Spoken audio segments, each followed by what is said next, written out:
तो चलिए सुर्खियों के बाद आगे बढ़ते हैं और हम आपको बता दें कि क्रूज ड्रग्स केस को लेकर महाराष्ट्र के मंत्री और एनसीपी नेता नवाब मलिक के खुलासों का सिलसिला लगातार जारी है। आज एक बार फिर नवाब मलिक ने प्रेस कॉन्फ्रेंस कर क्रूज ड्रग्स से जुड़े कई बड़े दावे किए।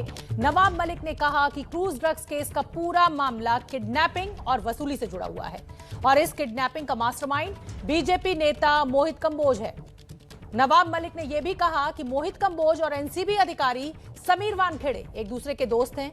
समीर वानखेड़े के प्राइवेट आर्मी का कंबोज एक मेंबर है और वानखेड़े चाहते हैं कि इस शहर में ड्रग्स का धंधा चलता रहे। तो एक बड़ा आरोप नवाब मलिक के द्वारा लगाया गया बीजेपी के नेता मोहित कंबोज के ऊपर। समीर वानखेड़े को लेकर लगातार नवाब मलिक प्रेस कॉन्फ्रेंस कर रहे हैं। आज 9वीं प्रेस कॉन्फ्रेंस की गई नवाब मलिक के द्वारा और चलिए सुन लेते हैं कि आज किस तरह नवाब मलिक के निशाने पर बीजेपी नेता मोहित कंबोज रहे और समीर वानखेड़े पर तो उनके वार लगातार जारी है। कोर्ट की प्रोसीडिंग में बार बार ये बात आई कि आर्यन खान को वो स्वयं उस क्रूज पे कोई टिकट निकाल के नहीं गया, उसे प्रतीक गाबा और आमिर फर्नीचर वाला के जरिए वो वहाँ गया। मैं सीधे बताना चाहता हूँ कि ये पूरा मामला किडनैपिंग का और रैंसम का है। मोहित कंबोज के साले की जरिए ट्रैप लगाई गई, वहाँ आर्यन खान को पहुँचाया गया और किडनैप करके 25 करोड़ की फिरौती मांगने का खेल शुरू हुआ। डील 18 करोड़ में हो गई, 50 लाख रुपए उठाए गए, लेकिन एक सेल्फी ने पूरा खेल बिगाड़ दिया। ये सच्चाई है। किडनैपिंग का मास्टरमाइंड है वो मोहित कंबोज है। उगाई के खेल में मोहित कंबोज ये वानखेड़े का साथी है। मोहित कंबोज के और वानखेड़े के अच्छे रिश्ते हैं। मोहित कंबोज इस शहर में 12 होटल चलाता है।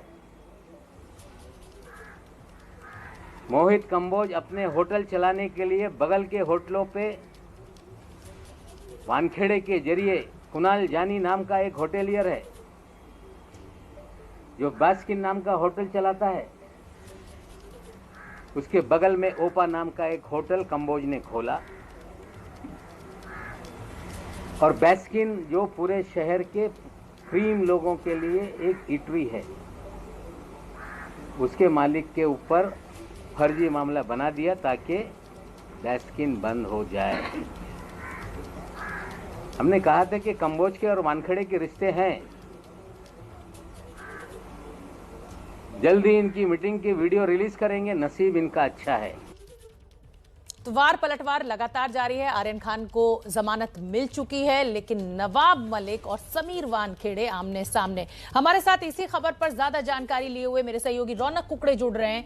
रौनक कुकड़े, अभी तक नवाब मलिक वर्सेस समीर वानखेड़े था, लेकिन अब ये नवाब मलिक वर्सेस बीजेपी भी बनता जा रहा है। मोहित कंबोज के ऊपर बड़े गंभीर आरोप नवाब मलिक के द्वारा लगाए गए हैं। क्या कुछ सबूत भी उन्होंने पेश किए?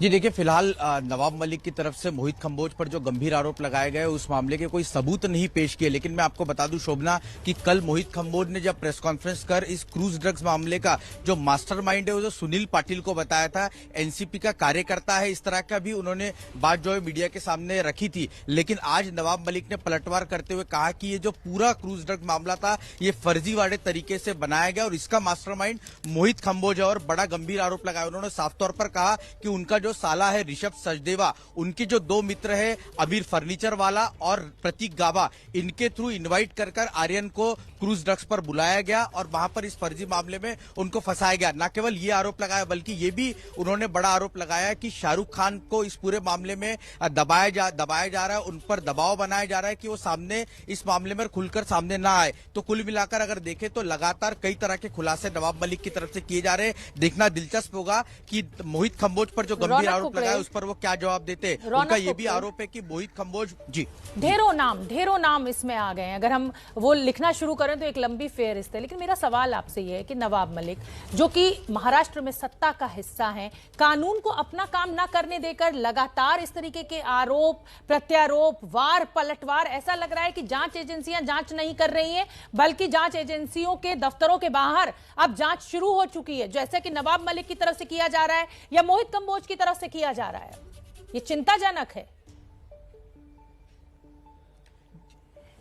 जी निश्चित तौर पर यह सवाल जरूर उठ रहा है, क्योंकि लगातार अगर देखें तो महाराष्ट्र सरकार की तरफ से भी एसआईटी का गठन किया, उधर एनसीबी की तरफ से भी इस पूरे मामले को देखने के लिए एक एसआईटी जो है वो गठित की है। जो एजेंसियां हैं वो अपना काम कर रही है, लेकिन इसके बाहर जिस तरह के आरोप प्रत्यारोप देखने को मिल रहे, रोज नए नाम जो है सामने निकल कर आ रहे, इससे निश्चित तौर पर केस जो है उस पर प्रभाव जो है वो देखने को मिल सकता है। एजेंसीज को नए अपने काम करने नहीं दी जा रहे और नई तरीके के लगातार आरोप लगाए जा रहे, तो ये भी एक बड़ा सवाल उठकर सामने निकल कर आ रहा है। जैसा आप कह रही है कि लगातार इस तरह के आरोप मीडिया के जरिए लगाना, उसके सबूत नहीं पेश करना, इसको लेकर भी कई सवाल जो है उठ रहे। बिल्कुल रौनक कुकड़े, और कहीं ना कहीं आप इस तरीके से पूरे मामले को कमजोर भी करते हैं। हम आपको बता दें कि समीर वानखेड़े ने भी नवाब मलिक के बयान पर पलटवार किया। सूत्रों के मुताबिक समीर वानखेड़े का कहना है कि वो किसकी किडनैपिंग की बात कर रहे हैं, उसका कोई सबूत कहां है, मेरे दुबई जाने का कोई प्रूफ कहां है, मालदीव का प्रूफ कहां है, क्या प्रूफ है उनके पास, कॉल रिकॉर्ड्स क्या उन्होंने दिए हैं,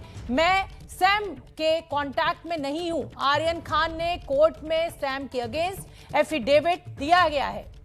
तो अब समीर वानखेड़े की भी प्रतिक्रिया सामने आई और ये सूत्रों के मुताबिक हम आपको बता रहे हैं कि समीर वानखेड़े ने कहा है कि कोई सबूत तो पेश करें कि मैं कब मालदीव गया, मैं कभी दुबई गया ही नहीं, कोई कॉल डिटेल तो पेश करें, क्या प्रूफ है।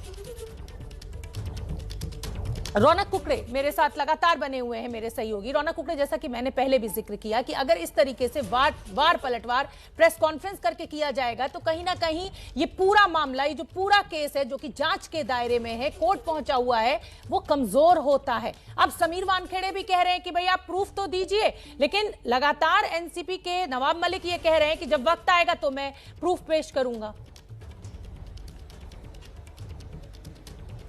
ये निश्चित तौर पर लगातार नवाब मलिक की तरफ से जब से आरोप लगाने का सिलसिला शुरू हुआ है, उसके बाद से ही समीर वानखेड़े लगातार इसमें अपनी सफाई पेश करते हुए दिख रहे हैं। उनका साफ तौर पर यही कहना है कि जितने भी आरोप नवाब मलिक की तरफ से उनके ऊपर लगाए गए, उसके सबूत नवाब मलिक की तरफ से क्यों नहीं दी जा रहे। मसलन जैसे आपने अभी बताया दर्शकों को कि दुबई में ये वसूली का रैकेट जो किया जा रहा था समीर वानखेड़े की तरफ से, गंभीर आरोप नवाब मलिक ने लगाया था, लेकिन इसका कोई सबूत अब तक वो पेश नहीं कर पाए। इसी तरीके से मालदीव में उनकी बहन गई थी, जहां पर खुद समीर वानखेड़े पहुंचे थे, कई कलाकार वहां पर पहुंचे थे और वहां पर भी उगाही की गई है, इसका भी कोई सबूत जो उनकी तरफ से नहीं दिया गया है। इसके अलावा भी जो उनके फर्जी दस्तावेज को लेकर भी आरोप लगाए गए हैं, उसको लेकर भी नवाब मलिक जो है वो पूरी तरीके से जो सबूत है वो पेश नहीं कर पाए। जैसे नवाब मलिक ने साफ तौर पर कहा था कि उन्होंने मुस्लिम धर्म स्वीकारा है, उन्होंने धर्मांतर किया है, उसका जो सर्टिफिकेट है वो अब तक नवाब मलिक ने पेश नहीं किया। हालांकि उन्होंने निकाहनामा जो उनकी पहली वाइफ थी उनके साथ जरूर सार्वजनिक अपने ट्विटर अकाउंट से किया था, लेकिन सवाल यही है जो समीर वानखेड़े पूछ रहे नवाब मलिक से कि आप आरोप लगा रहे हैं, लेकिन उसके सबूत कहां हैं। जी बिल्कुल रौनक कुकड़े, और एनसीबी ने जो तमाम बड़े केसेस हैं उनकी जांच ले ली है समीर वानखेड़े से वापस। खुद एनसीबी भी समीर वानखेड़े की जांच कर चुका है। ऐसे में लगातार ये जो वार पलटवार है ये कहीं ना कहीं भ्रमित करने की कोशिश के रूप में भी